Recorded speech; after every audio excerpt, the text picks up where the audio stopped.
Shimla, which is also known as the Hill of Queen, is the capital and the largest city of the northern Indian state of Himachal Pradesh. A beautiful town with a pleasant climate all year round is famous for its splendid natural beauty.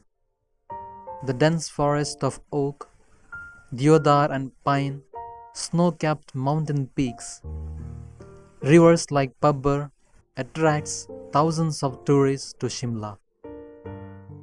The buildings that date back to the colonial era lend the town its rustic charm. The summer capital of British India, Shimla, boasts of some of the most beautiful churches too. One among them is the beautiful Catholic church dedicated to Saint Michael. It is the first Roman Catholic church built in 1885 by Lord Ripon, Catholic Viceroy of India, designed by Henry Irwin, the engineer and architect of PWD of Shimla. In fact, Christianity made a late appearance in Himachal Pradesh in 1864 after the arrival of the British. The mighty churches were built in order to cater to the demands of the British people residing in and around Shimla so that they get a proper place to worship and have their Sunday masses. The Catholic Church, in order to cater to the spiritual needs and for the jurisdictional convenience, in 1910 created the Archdiocese of Shimla, separating from the Archdiocese of Agra, the mother diocese of all North India. Reverend Father Anselm E.J. Kinnally, OFM Capuchin, Superior General of the Friars Minor Capuchins, was appointed as the first Archbishop of this new Archdiocese, and the Church of St. Michael became the Cathedral of new Archdiocese. The Church of St. Michael initially was known as St. Joseph's Church. It was remodeled in 1900, and in 1910, when Shimla Archdiocese was erected, church was remodeled for the third time and was called as St. Michael's Cathedral. My name is Teresa Mcglinchey. I'm a Loretto sister. I originally came from Ireland. I arrived in India in 1972, and then for the past until 2012 I worked in our schools in Kolkata, in Darjeeling, in Lucknow, in Ranchi, and Shimla really was my place of holiday. So I have been in Shimla many times over the years. Well, I feel in my coming here over the years, as I say, mainly for holidays, this is also a gathering place for the Christians of the area. Okay, probably mainly Catholics will come, but also Christians of other denominations will come here also sometimes, and also when a lot of tourists will come here. The church is dressed in grey stones, mighty in its structure, and is known as one of the well-constructed churches of northern India. The church has beautiful porch leading devotees to the church. The entire church is in cross shape. The longest part of a cross is represented by the aisle, and the junction of the cross is located at the altar area. The interiors of the cathedral are decorated in typical French Gothic style architecture. Inside the church, it has a wide nave and 2 aisles. The church has 5 marbled altars, all brought from Italy. The main altar at the sanctuary and the other 4 altars are at the left and right side of the main altar. The beautifully proportioned stained glass window over the main altar carries a unique depiction of the crucifixion of Christ, along with the pics of Saint Francis of Assisi, Saint Joseph, and Saint Anthony of Padua. Above the peak of crucifixion shines the Franciscan symbol, which marks the missionary work of Franciscan capuchins.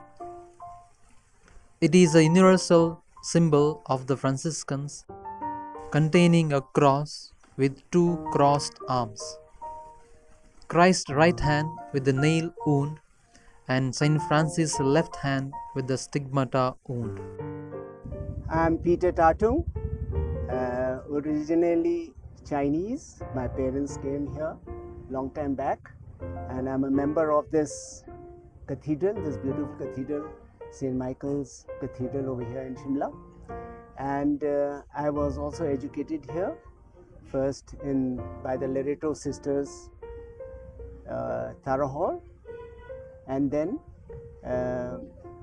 when I was a bit senior, I went to the St. Edward's School, run by the Irish Christian Brothers. And then, of course, I went to the college, and I'm a member of Parish Council over here. And earlier, I held the post of secretary for more than 30 years. And my parents had come from China. There were originally 25 Chinese families over here, all doing business. Some were in shoe business, the rest beauty parlor and restaurant. Unfortunately, now from 20 to 25 Chinese families, only 5 families are left, because the children, they all have migrated to Australia, Canada, England, America. So only 5 of our families are left who have children over here. They are studying over here. And about this parish, we have been coming to this parish since we were children, and our parents used to bring us here.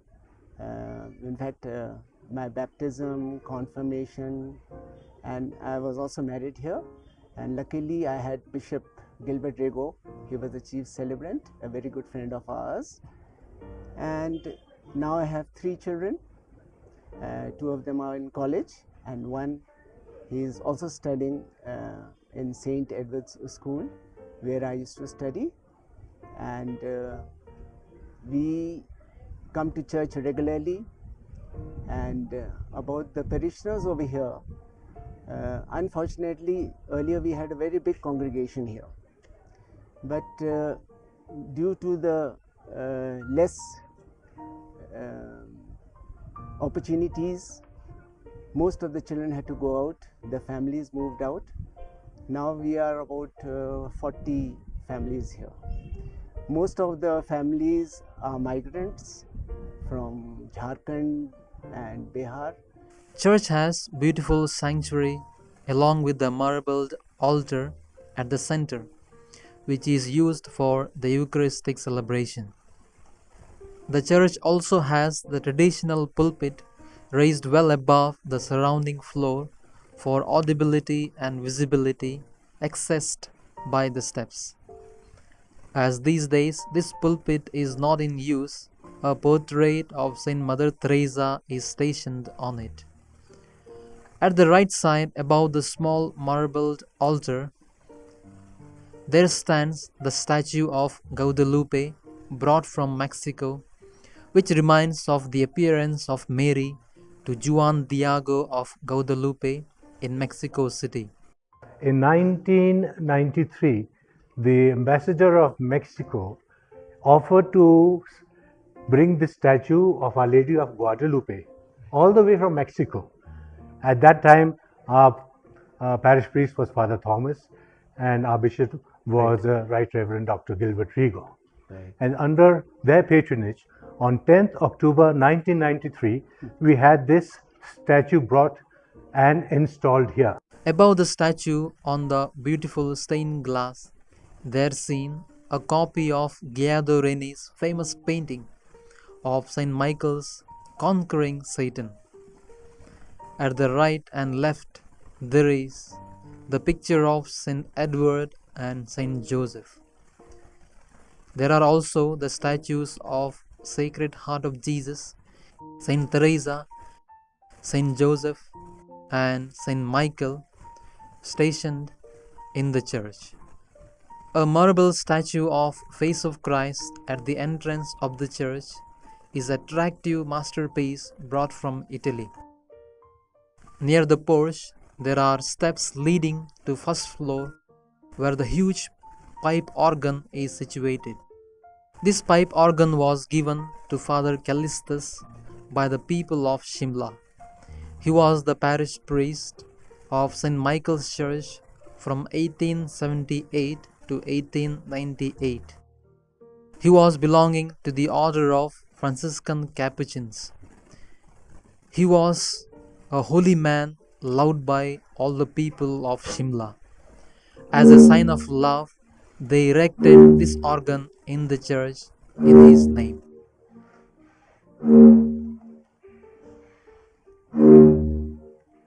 What has been your experience in India? It's fascinating. I've always wanted to come to this particular area because I suppose there's a British connection as well, but I heard so much about Shimla particularly. We were just simply walking around, and my wife was Catholic, and not a regular churchgoer, but she was Catholic, and I lost her 2 years ago. So when I came by, I had just an intuitive sort of feeling that I ought to come in and light a candle. I tried to light a candle in the church for my wife. So that's why I'm here. The church has a huge bell tower which contains 3 bells, each weighing around 10 tons. On the bells, there are pictures of Saint Francis of Assisi, Saint Francis Xavier, Saint Lawrence, as well as a universal symbol of the Franciscans. There is an aroma of spirituality in the air of St. Michael's Cathedral, which sways tourists to light a candle and lay some flowers in the church. Every day, several tourists visit irrespective of caste, creed, and religion, offering the personal prayers and praying unceasingly in the church. Today, this church is leading everyone to have the experience of God and has become the global symbol for love and unity, bringing everyone closer to God.